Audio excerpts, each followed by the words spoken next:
Voilà, c'est moi, je suis de retour. Oui, après plus de 6 mois d'absence, mais j'ai une bonne excuse, c'est que j'ai ma petite fille qui est née, qui a aujourd'hui 6 mois. Donc dans la dernière vidéo, en fait, j'étais enceinte. Et voilà, et c'était super dur. Oui, c'était super dur de mêler en fait la vie de maman, le travail, avec la reprise des vidéos, chercher un sujet, travailler sur le sujet, tourner la vidéo, la monter, etc. etc. etc. etc. Donc bon, là je me suis dit, allez, donc j'ai essayé de m'organiser, je me prends un jour pour les vidéos, un jour pour le sport, un jour pour ça, un jour pour ça. Donc voilà, donc j'ai quand même travaillé sur les vidéos, donc j'ai travaillé à l'écrit, j'ai fait des petits questionnaires, j'ai interrogé un peu les gens qui étaient en couple mixte autour de moi pour avoir leur ressenti. Et donc là, notre vidéo en fait va parler en fait des avantages et des inconvénients du couple mixte. Parce que comme dans tout couple, bah oui, hein, comme dans tout couple, il y a des avantages et il y a des inconvénients. Donc voilà, voilà. Alors, j'ai quand même pris mes notes à côté de moi parce que bon, ça fait quand même 7 mois que je me suis pas remis à tourner, donc j'ai des petites, des petites lacunes. Et pareil, dans mon boulot, enfin, comme je suis prof enseignante, ça fait plus de 6 mois que j'ai pas repris le boulot. Et d'avoir un public en face de moi, ça me fait tout bizarre. Donc voilà. Alors, comme dans tout couple, on va commencer. Donc, je ne sais pas quel titre je vais donner à cette vidéo. Si je vais l'appeler couple mixte, avantages, inconvénients, ça peut être un peu bateau, mais bon, on verra. On verra si je trouve un titre meilleur en fonction de ce qu'on aura dit dans cette vidéo. Donc voilà, voilà. Alors, comme dans tout couple, quand vous rencontrez quelqu'un et que vous désirez que ce soit sérieux et que après, bon, peut-être que vous allez vous marier, etc. Je pense, alors attention, je vais couper un petit peu. Je pense que dans tout ce que je dis dans les vidéos, je préfère faire un point. C'est mon avis personnel, c'est ce que moi je pense. Je ne dis pas que ce que je dis c'est la vérité. Donc voilà. Après, quand j'évoque des choses, c'est que j'ai pu m'en faire ma propre expérience, ma propre opinion, en le vivant ou en voyant les gens le vivre autour d'eux. Donc voilà, après, bon, bah, vous prenez ce que vous prenez, et puis vous faites ce que vous voulez avec ce que je vous ai dit. Donc voilà. Alors, comme tout couple mixte, bah couple, comme tout couple, je pense que déjà avant de dire oui pour la vie, comme le mariage le dit à une personne, il faut savoir dans quoi on s'engage. Et notamment plus, je dirais, dans les couples mixtes. Parce que bah, souvent en couple mixte, bah, on a souvent une religion qui est différente ou une culture qui est différente. Donc c'est sûr que dans notre vie de tous les jours, notre vie quotidienne, on va pas retrouver les mêmes choses que ce qu'on a eu l'habitude de voir durant toute notre tendre enfance, adolescence, jeunesse. Donc il faut savoir à quoi s'attendre. Il faut savoir que par exemple si on va vivre avec un musulman, bah, on va devoir faire le ramadan. Enfin devoir, c'est vous qui décidez, mais que votre mari va peut-être faire le ramadan ou votre femme va peut-être faire le ramadan et qu'il va falloir vivre avec. Donc voilà, je pense que déjà le premier point avant de s'engager dans un couple mixte, c'est savoir ça. C'est savoir à quoi on s'engage quand on rentre dans son couple. Ensuite, une autre, une autre réflexion à se faire, c'est quand même se dire, bon, qu'est-ce qui m'attend, quelles vont être les difficultés que je vais rencontrer en étant avec cette personne. Donc ça peut être par exemple avec ces problèmes de culture différentes. Est-ce que je vais accepter, je reprends l'exemple du ramadan, est-ce que je vais accepter que mon conjoint ou ma conjointe fasse le ramadan, ne mange pas pendant 30 jours, ou, je sais plus, enfin pendant un certain temps, ou carême, enfin voilà. Je dis carême parce qu'on est en plein dedans. Donc voilà. Et aussi les difficultés que moi par exemple j'ai pu rencontrer, c'est tout ce qui est les difficultés d'a priori comment dire, j'ai plus mes mots, mais par exemple, on va dire, cette personne, elle est avec toi parce qu'elle veut les papiers, cette personne, elle est avec toi parce qu'elle veut faire ça, nanana. Donc ça, c'est une des difficultés premières que rencontre le couple mixte. Mais j'en avais déjà parlé dans une autre vidéo, c'était que il fallait quand même arriver à dissocier si la personne était avec soi par intérêt ou si cette personne était avec soi par amour.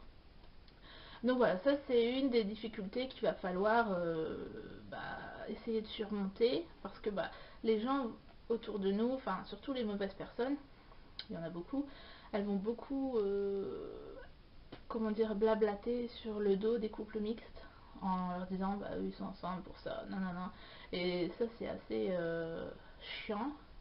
Bon après il y a pas que ça, hein, il y a d'autres choses beaucoup plus agréables.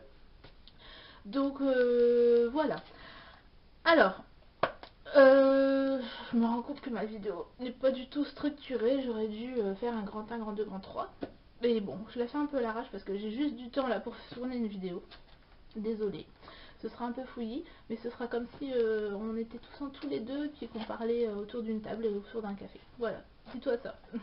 Donc, un autre conseil. Alors, les conseils que je donnerais pour les couples mixtes, pour que tout se passe bien, ce serait d'apprendre sur l'autre. Par exemple, vous vivez avec une personne qui a une culture étrangère à la vôtre. Je prends mon exemple personnel. Mon mari est d'origine africaine. Et ben, en étant avec lui, j'ai découvert plein de trucs. Enfin, ça peut passer par la gastronomie. Donc, à la maison, on mange africain, on mange français, parce que ça marche dans les deux sens. Ça, c'est aussi très important quand on est dans un couple mixte, c'est que il faut que ça marche dans les deux sens. Donc, j'ai découvert la bouffe africaine. On écoute la musique, donc des fois il met sa musique africaine, moi je mets ma musique française ou les musiques, je vais pas dire traditionnelles françaises, mais les musiques qu'on écoute en France, pas tout ce qui est coupé décalé, rumba, congolaise, machin, truc. Donc voilà. Donc ça, ce serait d'apprendre à connaître la culture de l'autre, parce que être en adéquation avec la culture de l'autre, c'est un des piliers du couple mixte. C'est les fondations du couple mixte. Si vous n'acceptez pas la culture de votre conjoint, de votre conjointe, ça ne marchera pas. Il faut savoir faire des concessions, il faut savoir aller voir chez l'autre ce qu'il y a, et puis découvrir, et ne pas se braquer, et ne pas se fermer la porte à l'autre culture, sinon c'est sûr que ça ne marchera pas de toute façon. Donc voilà, et aussi, comme tout à l'heure je disais avec la bouffe, moi ce que je conseille aussi c'est de mixer les deux cultures. Faut que les deux cultures soient représentées dans le couple. Il faut pas qu'il y en ait que un qui prenne le dessus, qui prenne le pouvoir. Il faut pas qu'il y en ait que un qui impose sa culture à l'autre, sinon ça ne marchera pas. Enfin, au tout début, peut-être que un des deux du couple dira oui, oui, oui, oui, oui, oui, oui, oui, oui, oui, mais au bout d'un moment, ça va péter. Enfin, à un moment, on a envie de se reconnaître dans sa culture, par exemple, imaginons que mon mari m'a imposé de manger africain tous les jours. Alors j'aime bien, ok, y a pas de souci, mais à un moment, j'ai envie de me faire une blanquette de veau, j'ai envie de me faire une purée jambon, enfin, voilà quoi, il ne faut pas imposer ses règles à l'autre, il faut mixer 50-50. Donc voilà, ça c'est, pour moi, c'est les deux bases d'un couple, la réussite d'un couple mixte. C'est savoir mixer les deux cultures et accepter la culture de l'autre, 50-50. Donc voilà. Alors, les points. Alors, être en couple mixte, ça a des avantages et ça a des inconvénients. Alors, comme je l'ai dit tout à l'heure, on va commencer par les inconvénients. Les inconvénients, c'est déjà le regard des autres. Moi, je trouve que c'est un inconvénient parce que si on est un peu comme moi et on est incapable de se foutre du regard des autres, c'est assez pesant d'entendre des gens qui disent ah, cette personne-là, elle est avec ça, nanana. Après aussi un regard des autres, des personnes alentour, mais aussi le regard des autres, pas un regard, mais le regard des autres, des administrations françaises, parce que quand vous allez à la préfecture pour aller demander des titres de séjour, des visas long séjour, etc. Enfin après c'est peut-être moi qui me prend la tête et pas du tout, mais quand on est avec une personne qui vient d'un pays moins développé que le nôtre, et j'ai l'impression que les gens nous jugent assez facilement, et ça m'énerve. Donc voilà, après par contre j'ai une copine qui est avec un américain, donc deux pays développés, hein, France, Amérique, bah ils n'ont pas ce ressenti là, et alors que dans mon cas, français, congolais, bah voilà quoi, c'est un pays d'Afrique, c'est un pays en développement, donc tout de suite c'est les papiers, hein, alors que bon bah pas du tout. Donc ça c'est un autre inconvénient, je dirais, du couple mixte. Donc on avait dit le regard des autres, et ensuite c'est aussi le regard des autres dans la famille, parce que des fois bah heureusement moi j'ai la chance que mon conjoint a été accepté dans ma famille, mais j'ai pu rencontrer des gens où le conjoint n'est pas du tout accepté, et bah ça coupe les ponts avec les parents, les grands-parents, oncles, tantes, enfin la famille en général. Et ça c'est très difficile parce que bah on a quand même besoin d'avoir sa famille autour de soi. Et imaginons que bah, le couple ne fonctionne pas et qu'on vient à se séparer par exemple, bah la personne se retrouve seule et face à une situation qui est pas très top, et se retrouve seule parce que sa famille n'est plus autour d'elle, et alors qu'elle aurait besoin peut-être de sa famille pour être pour se sentir bien, pour se sentir soutenue dans un mauvais moment. Et ça souvent bah, ça passe pas. Ou les familles qui vont imposer qui vont imposer à, par exemple à leur fille ou à leur fils de se marier avec telle ou telle personne, et que le fils ou la fille choisisse une autre personne. Donc là c'est problématique parce que bon, bah, on n'a pas à juger. Enfin moi je pars du principe que les parents doivent s'occuper de leurs oignons et qu'ils n'ont pas à s'occuper des oignons de leurs enfants, et que voilà, ils peuvent donner des conseils, ils peuvent dire bah écoute, je pense pas que Bidule il soit bien pour toi, ou que Bidule soit bien pour toi, mais voilà c'est tout, ils n'ont pas à mettre les pieds dans le plat familial de leur enfant. Donc voilà, ça c'est mon ressenti pour, au niveau du couple mixte. Je pense que, après, si vous avez d'autres points négatifs à me suggérer, vous pouvez me le faire dans les commentaires. Je lirai ces trucs et je ferai peut-être une autre vidéo après. Donc voilà, mais pour moi, en y réfléchissant, c'est les deux plus gros points négatifs du couple mixte. Et après, c'est des avantages, et oui. Alors, un premier avantage, moi ce que je trouve, c'est que depuis par exemple je suis avec mon mari, ou avant de rencontrer mon mari quand j'étais plus jeune, j'étais également en couple mixte avec un Marocain musulman.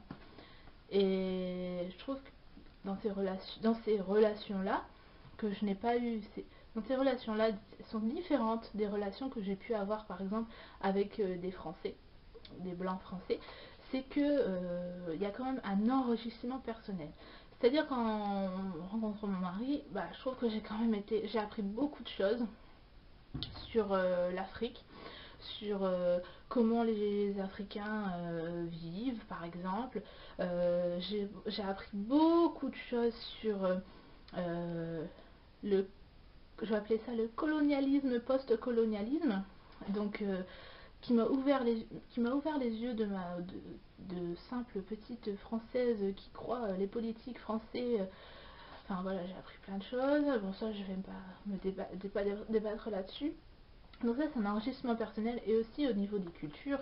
Enfin j'ai appris à relativiser sur ma vie, que je pense qu'il y a pire ailleurs. J'ai pu voir que bah il y a certaines personnes qui proviennent par exemple des pays développés qui sont plus à plaindre que nous qui vivons dans les pays développés. Donc voilà, c'est un enrichissement personnel. Après j'ai découvert plein de choses aussi, on découvre plein de choses, notamment, je parlais beaucoup de bouffe, mais notamment dans la nourriture. Enfin moi j'adore la tchéké, j'adore le tchèp et tout ça, j'adore découvrir des nouvelles saveurs, j'adore, ça sent bon, c'est super bon, enfin voilà. Et j'ai hâte que notre fille, puisqu'on a une petite fille, je sais plus si je l'ai dit, mais j'ai hâte que notre fille mange et découvre la nourriture de son père.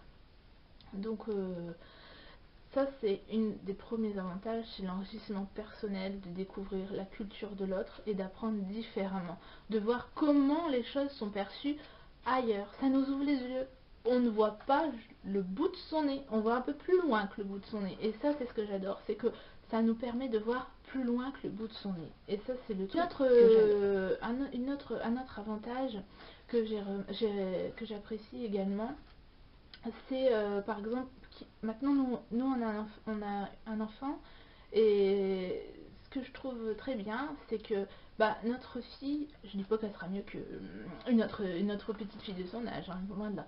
Mais ce que j'apprécie, c'est que ma fille, plus tard, elle aura deux cultures et deux fois plus de choses à apprendre, deux fois plus de choses à dire et deux fois plus de choses à vivre. C'est-à-dire que elle pourra parler ma langue, le français, elle pourra parler la langue, le dialecte de son père, elle pourra voyager, elle pourra vivre en France si elle le désire, on pourra aller en Afrique, elle pourra voir ce que c'est l'Afrique, elle aura ses grands-parents en Afrique qui pourront lui apprendre les us et coutumes de l'Afrique. Et ça, c'est ça que j'apprécie, c'est que ma fille aura une double culture et aura doublement de choses à vivre et de choses à apprendre. Et ça, c'est ce que j'adore. Donc bien sûr, Voilà. les inconvénients, donc les points négatifs, ce que je dirais, c'est en fait au niveau de la culture, je vais revenir sur faire un mixte de cultures, c'est que il faut quand même échanger les deux cultures dans le couple, notamment quand on a des enfants, ou même quand on n'a pas d'enfants, hein, c'est pareil. Il faut savoir quand même, comment dire, écouter son compagnon, sa compagne, pour ce et non pas juste s'entendre sur dire oui oui c'est bon j'ai compris. Non non non, il faut le faire. Tu dis pas juste oui oui c'est bon. Non, tu le fais, t'agis. Il faut agir dans ces mots. Il faut pas dire oui oui d'accord ok il n'y a pas de souci on mangera africain. Non, non, non, c'est on mange africain. Un autre truc que je pense qui est aussi important quand on est avec une personne en couple mixte, c'est que souvent, si c'est bon, si c'est deux personnes qui vivent tous les deux en France ou dans le même pays, donc ça c'est pas gênant. Mais par exemple, enfin je pense pas. Mais par exemple, imaginons ces deux personnes en couple mixte qui viennent tous les deux d'un pays différent. Forcément, c'est obligé une des deux personnes va devoir rejoindre l'autre dans son pays. Et ce que je trouve très important, c'est de ne pas, par exemple, imaginons, l'homme vient rejoindre la femme en France, par exemple. L'homme qui vient de n'importe quel pays, hein, soit un pays développé, soit un pays en voie de développement, enfin, ou un pays intermédiaire, enfin, n'importe. C'est pas parce que la personne vient en France rejoindre sa compagne, son compagnon, qu'on va lui imposer les us et coutumes de la France. Comme le dit une certaine politique, ils ont pas, moi je pars du principe qu'ils n'ont pas à venir et à s'adapter à la culture de la France. Peut-être un minimum, mais dans le couple, ils ont, si une personne, prenons un exemple, je vais reprendre l'Afrique, hein, parce que c'est mon exemple à moi, mais mon conjoint est venu d'Afrique, bon, très loin, très bien longtemps avant que je le rencontre, mais c'est pas parce qu'il vient d'Afrique que dans notre couple, en fait, je vais lui dire, on vit à la française et puis c'est tout. Enfin, t'es venu en France, tu vis à la française, on bouffe français, on vit français, on regarde français, on écoute français. Non, il faut accepter la culture de l'autre, il faut faire un mix, il faut pas lui imposer. Si tu épouses quelqu'un, tu le prends cette personne, lui, cette personne ou elle, et ce qui va avec. Tu prends pas juste l'enveloppe, tu prends ton compagnon, ta compagne, son enveloppe corporelle, son mental, sa morale, mais tu prends aussi sa culture. Et c'est ça qu'il y a beaucoup de gens autour de moi que je ne vois pas. Il y a beaucoup de par exemple, j'ai pu voir, il y a beaucoup de filles qui sont avec des hommes et qui s'effacent un peu au profit de la culture de l'autre. Et ça, je trouve que c'est pas bien. Parce que si la personne t'a choisi pour toi, pour ta personnalité, garde-la. C'est pas parce que tu vas venir vivre avec cette personne qu'il faut que tu la perdes. Sinon, tu vas perdre une partie de toi. Donc la personne va, ta conjointe ou ton conjoint, il va perdre également une partie de toi. Et c'est comme ça aussi peut-être que les couples ne durent pas. Et moi, il y avait un truc, j'avais entendu ça une fois sur internet, c'était une phrase, ça me reste dans la tête, mais je trouve que c'est une phrase carrément qui correspond carrément au couple mixte. En fait, c'est le couple mixte est comme une plante verte. Si tu lui coupes ses racines, ça meurt. Voilà. Si tu coupes les racines de ton compagnon ou de ta compagne, et ben par un moment ça va mourir, tout comme ton couple mixte va mourir. Voilà. Et je pense que je vais clore cette vidéo sur cette phrase. Le couple mixte c'est comme une plante verte. Si tu lui coupes tes racines, et ben il n'y a plus rien du tout.